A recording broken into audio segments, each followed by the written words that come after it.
Hi guys, how are you all doing today? Welcome to LES Matters TV. On today's episode of LES Matters TV, I'm going 6 ways to help children cope with griefs. Yes, I'm going to be talking about 6 ways to help children cope with grief. Yes, I know this is a sensitive topic, but it must be. There are some things that are inevitable in life, and one of such is death. Okay, and it's children to cope with grief in relation to death. Okay, so as a result of death in the family, maybe for example, children, be it their grandmom, their granddad, be it their special pet, be it their friends, be it their uncles and aunties, be it their siblings as well. And it is really important that we help those children to navigate this sensitive stage in the lives of children.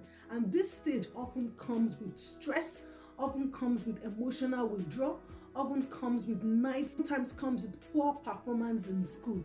Because when you look at death, it is children, and it is also shocking to you as adults. And it is really important that we help young people to navigate this stage. First tip I'm going to give to you in relation to helping children to cope with death, you need to consider the age of the child when you are having discussion in relation to death. This is really important, especially when you look at young children. Okay, when you're going to be discussing about death, you need to just be brief about it.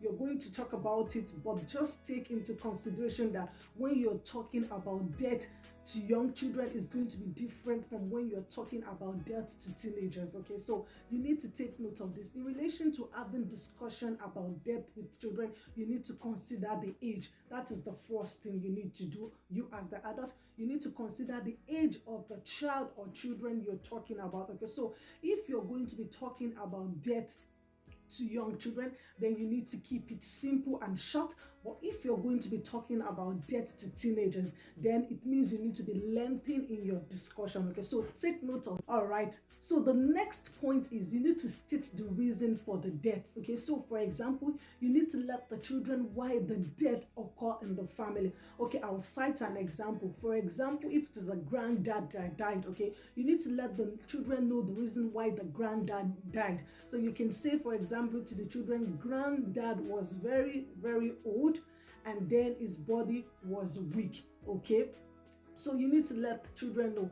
It's not just you telling them, oh, okay, we lost your dad, we lost your granddad, we lost your grandmom, we lost your dad. You need to let the children know the reason why this death occurred. Okay, so you need to let them know simple things such as, okay, granddad was very, very old, and his dad was sick, and he went to the hospital and he couldn't survive.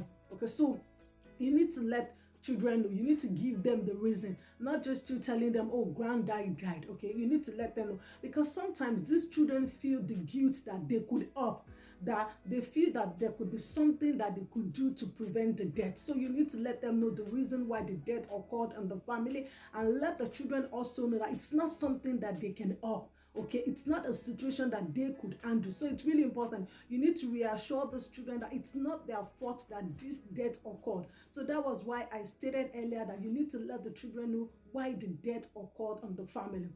Okay, and that it is not something that they can stop. Okay, so take note of this point. Point number 2, expect the discussion to occur more and more. Okay, it's a sudden situation that happens to these children, and they tend to wonder why this happened. Why did granddad died?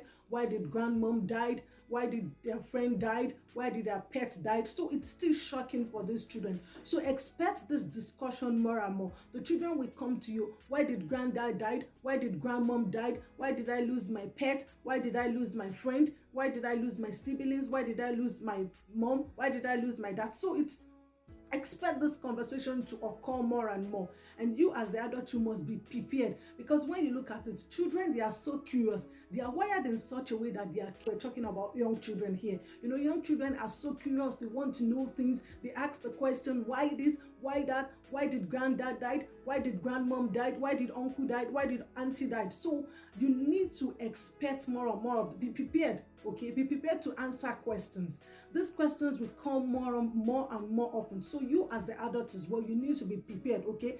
Expect children to ask questions in relation to the death, okay? And one thing I'm going to say to you is, when children ask questions in relation to the death, do not shy away from answering these questions. Do not say, oh, it's okay, you don't need to know about this. They need to know, okay? Because this person that died has been part of their life, that died has been in their lives. And it's going to be shocking for them that they are not going to see this person more, especially if it is somebody that these children are much more attached to, that they have this special bond. So you can see it's not going to be easy for them. So they would keep asking you the same question more and more. So I'm going to say to you as the parent, as the adult, do not get frustrated. When children come to you to ask you questions, maybe they ask you the same question today, tomorrow they're asking you the same question, why did granddad die? Don't be offended. I know you as the adult as well, you're passing through a lot, but you need to just put your emotions together and be able to answer these questions. Tip number 3, encourage children to talk about their emotions. Encourage children to express their emotions.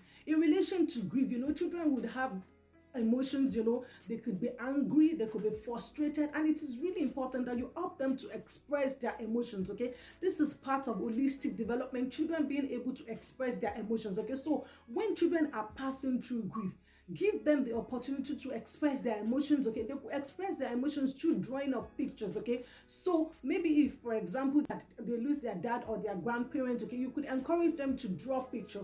Okay, draw a picture of granddad, draw a picture of grandma, picture of auntie, okay?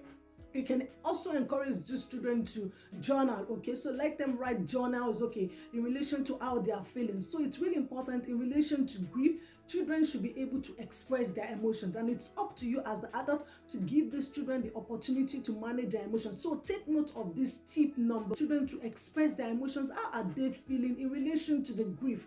Okay, so it's really important. All right. Number 4, it is also important that you as the adult as well, you as the parent, the guardian, you need to express your emotions in front of your children, okay? Let children see you express your emotions. It's not something that you shy away from, okay? This is part of life.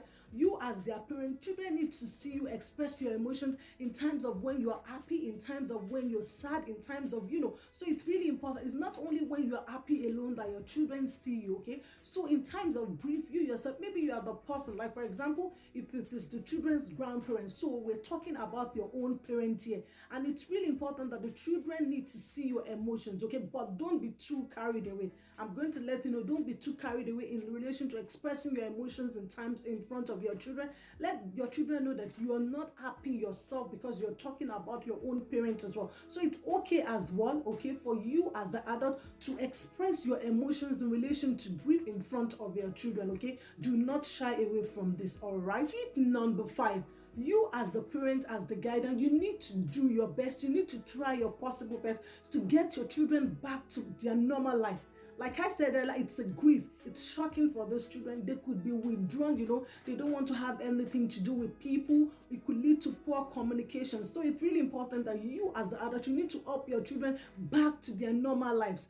Help them back to their normal routines. Encourage them to go to bed earlier. The things that they do, encourage them to do these things back. It's going to take time. I'm going to let you know, okay?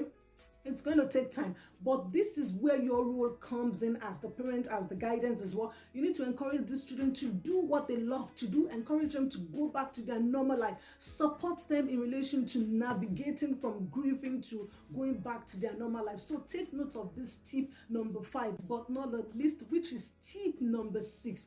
You as the adult, you need to seek for help, okay? Seek for help from professionals, okay? So because it's grief, okay, you as the adult, you're dealing with grief, your children or your child is dealing with grief as well. So you need to seek for help from professionals. Offer this professional help to you and your children, okay? Do not shy away from seeking for help, okay? Because look at it, grief Death is something that, oh, you're living your life normal, everything is fine, and all of a sudden there's this dark cloud, something that happens to you that you were not expecting, and you're still in shock. Your children or your child is still in shock. So it's really important that you seek help from professionals, seek help from friends, seek help from families. So it's really important that you seek, above all, seek professional help, because they're the ones that will be able to help you. They are trained in this area to help you in relation to dealing with griefs for yourself and for your children as well. Thank you so much for watching and listening, and do have a lovely day.